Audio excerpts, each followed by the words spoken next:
ચાલો મિત્રો, બધાને મારા જય શ્રી કૃષ્ણ.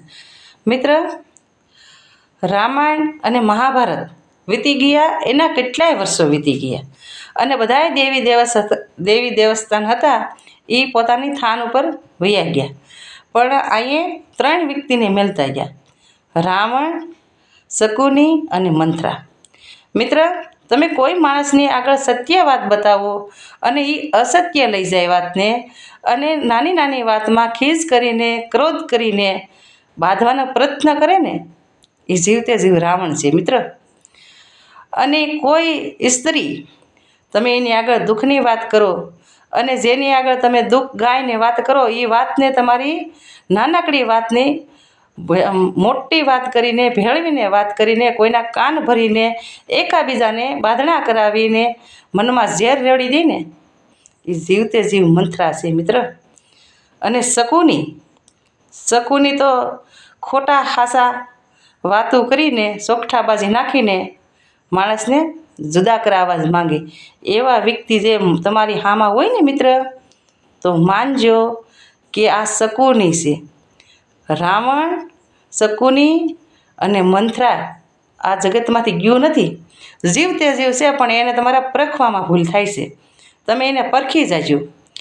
હનુમાન દાદા જ્યારે રામ સૂતા હતા, લંકામાંથી યુદ્ધ કરીને આવે, તો હનુમાન દાદાને જોઈ જાય તો રામ આરામથી ચેનથી સૂઈ જાય. જ્યારે વિભીષણ આવે ત્યારે ઉઠીને એની ભેગી સરસ મજાની વાતો કરવા મળે.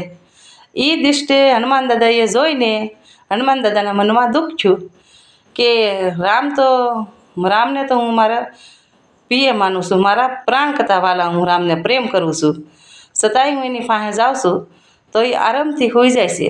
અને જ્યારે વિભીષણ આવે છે ત્યારે એ સરસ મજાની વાતો કરવા મળે છે.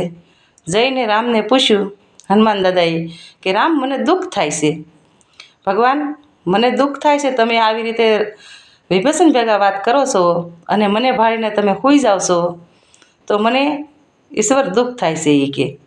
ત્યારે રામે શું કીધું કે હે મારા પ્રિય મિત્ર, તું મારી પાસે બેસ અને હું તને વાત કરું કે વિભીષણ છે એ રાવણનો ભાઈ છે, મારા દુશ્મનનો ભાઈ છે, અને તું મારો પરમ ભક્ત છો.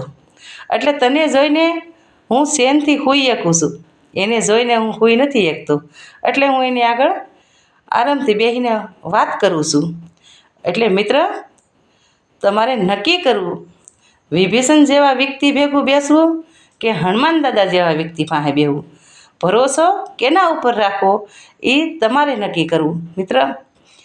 એટલે મારી વાતથી તમે સહમત હોય અને મારા વિડીયો તમને આમ બોલવું એ સરસ લાગતું હોય તો મને કોમેન્ટમાં અવશ્ય બતાવજો, અને મારા વિડીયોને લાઈક, શેર અને સબસ્ક્રાઈબ કરી લેજો.